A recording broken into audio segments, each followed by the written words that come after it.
L'émission Le marché public de Baie-Saint-Paul sur les ondes de TVCO est rendue possible grâce à la participation de Réseau Charlevoix et Train de Charlevoix. Bonjour à toutes et à tous, nous sommes une fois de plus au marché public de Baie-Saint-Paul. Aujourd'hui, nous allons rencontrer deux producteurs et un artiste artisan. Alors, sans plus tarder, place aux images.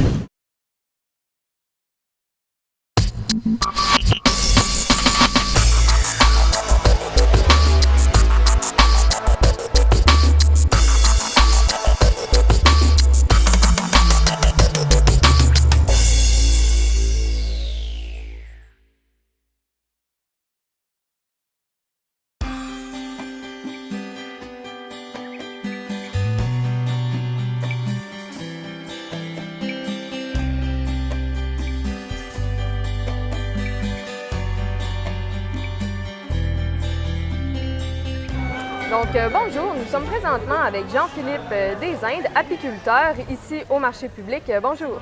Salut! Comment ça se passe, le marché public, pour vous? Nous, c'est notre toute première fois au marché public. On a commencé, tu vois, la compagnie, et on a commencé ça l'année dernière, fait que c'est notre première fois. Il commence à avoir du monde, c'est le fun, il y a beaucoup d'achalandage. Notre beau petit miel est en train de partir comme des petits pains chauds. Fait que non, on est content. Est-ce que c'est à la hauteur de vous attendre?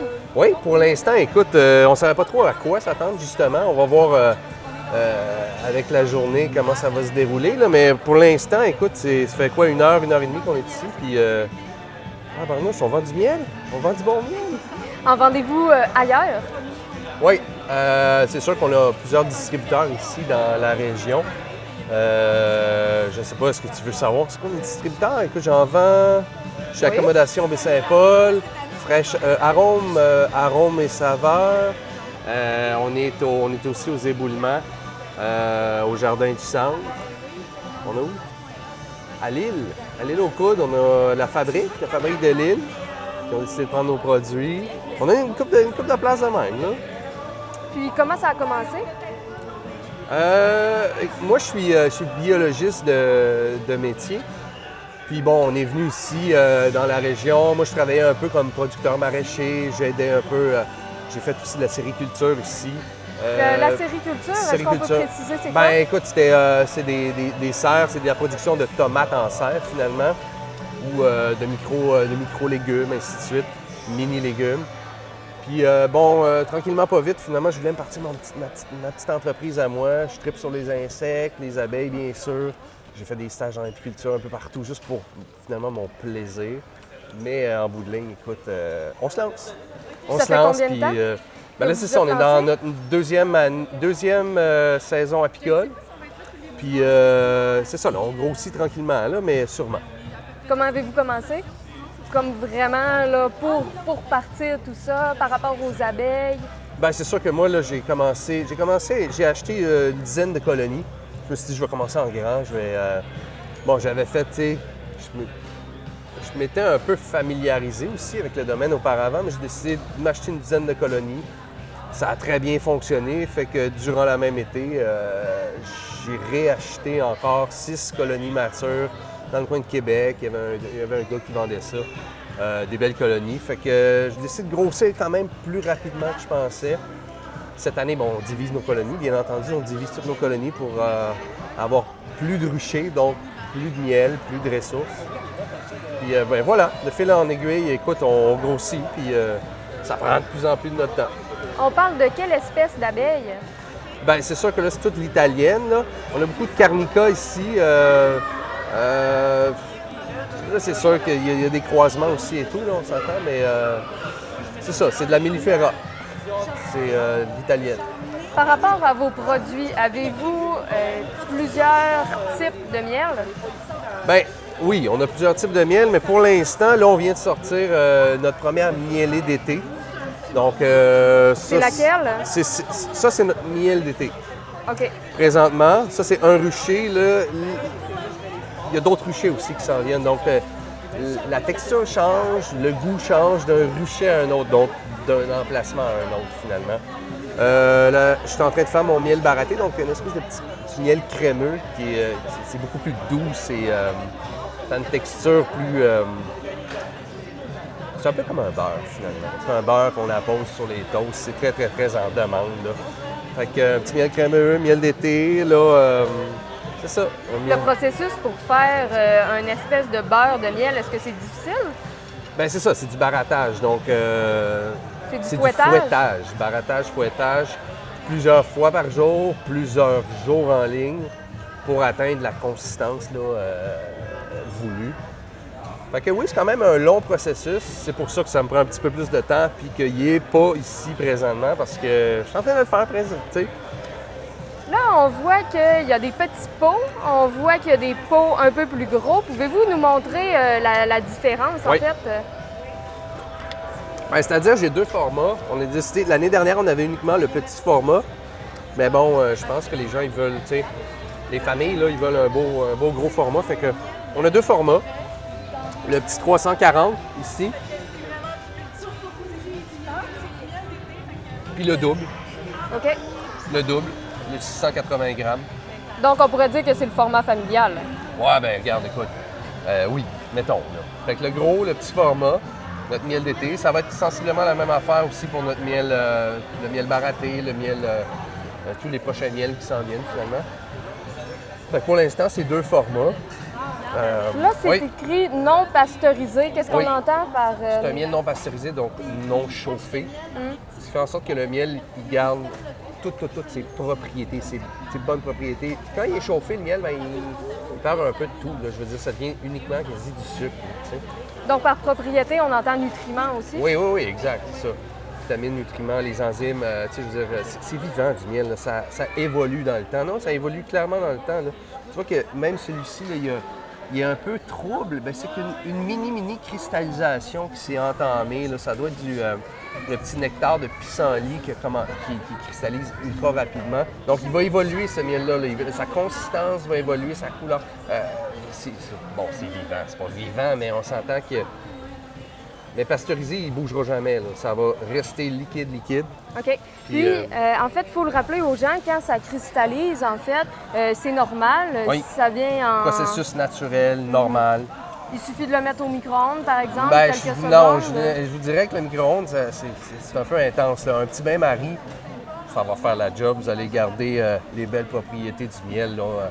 Les micro-ondes, ouais, ça. Fait que oui, c'est ça. Un petit bain-marie, puis il reprend un peu sa liquidité, finalement. Liquidité. Il devient liquéfié, peut-être? Oui, liquidité, là, tu sais. Ouais, c'est ça. Fait qu'il... OK. Malgré que c'est chouette aussi, il y a des gens qui adorent aussi cette texture-là, cristallisée, un petit peu plus durcie pour apposer sur les toasts ou whatever. Là, ouais. On a d'autres produits aussi, là. On fait de la transformation. Oui, c'est ça, par rapport aux petits pots. Oui. Ça, c'est le même, mais dans un autre format. Je vais ouvrir ça, vous allez comprendre tout de suite. Ah, wow! On parle d'une chandelle ici. On parle d'une chandelle. Aime le miel en chandelle. Voilà. Fait que oui, c'est une belle petite chandelle, 4 onces. Je l'ai testé, là, il y a à peu près, c'est peut-être entre 15 et 20 heures de vie, cette chandelle-là, là. Non-stop. C'est quand même, tu sais, Quand même beaucoup. c'est beaucoup. C'est beaucoup de chandelles, c'est beaucoup... Pour un petit pot comme ça, en plus. Oui, C'est, 14. Fait que voilà, ça, c'est notre petit format de chandelle. On a des baumes à lèvres. On a aussi des savons, mais bon, ils ont tous été vendus. Quel beau problème. Des beaux savons faits à base aussi de cire, de miel et d'autres trucs, on s'entend, là. Mais, Comme? Des savons? Oui. Ben là, ça, La c'est la cire, du saponification. miel. Ouais, il y a plein. Écoute, là, c'est sûr que nous autres, on fait affaire avec, ça s'appelle Produit Artemis. C'est elle qui, elle fait la confection du savon avec nos produits, entre autres. Fait que là, c'est ses recettes secrètes aussi. Nous autres, on lui demande à peu près ce qu'on veut. Fait que, ouais. Voilà. Puis, avez-vous un site Internet? Avez-vous... Ben là, je suis en train de travailler sur le site web, mais c'est sûr qu'on a une page Facebook, tout est là-dessus. On vend pas encore à la maison non plus, donc on pas sur place, c'est plutôt chez les distributeurs et au marché ici. Quels seraient vos objectifs en fait, avec Aime le miel? Ben nous autres, c'est ça. Moi, moi, je veux vivre de ça. Je veux faire de l'apiculture et uniquement de l'apiculture. On s'en va vers ça. On espère que ça va y arriver. Rester quand même une petite entreprise apicole. Moi, ça ne me tente pas de devenir un géant de ce monde en apiculture. Ça ne m'intéresse pas. Moi, je veux garder ça simple, artisanal, beau, bon. Voilà. Avec une belle variété de produits, on s'entend, Oui. des chandelles, Ben des là, savons. Là, on a commencé un peu. Il va y avoir du pollen l'année prochaine, ou peut-être même peut-être en automne. Donc, des pots de pollen. De pollen pur. On a aussi de la teinture de propolis. En tout cas, on a plusieurs trucs qui s'en viennent. Des beaux bonbons qui s'en viennent. Des bonbons faits à la main, à base de miel. Mais là, on les a pas présentement au marché, mais chaque chose en son temps. Ben oui, c'est ça, en fait, c'est de mettre l'eau à la bouche pour les gens C'est ça. qui voudront du pollen. Qu'est-ce qu'on peut faire avec le pollen exactement? Pollen, bon, regarde, écoute, ça, c'est sûr que c'est très niché, là. C'est comme... c'est très protéiné, hein, comme... il y a beaucoup de micro, macronutriments, des vitamines. C'est très riche, c'est très protéiné mais les gens, je pense qu'ils prennent ça peut-être en buvant leur café le matin, une petite cuillerée, puis that's it, là, je veux dire, c'est un petit boost du matin. Merci beaucoup, on vous souhaite bonne chance pour la suite. Merci bien. Salut.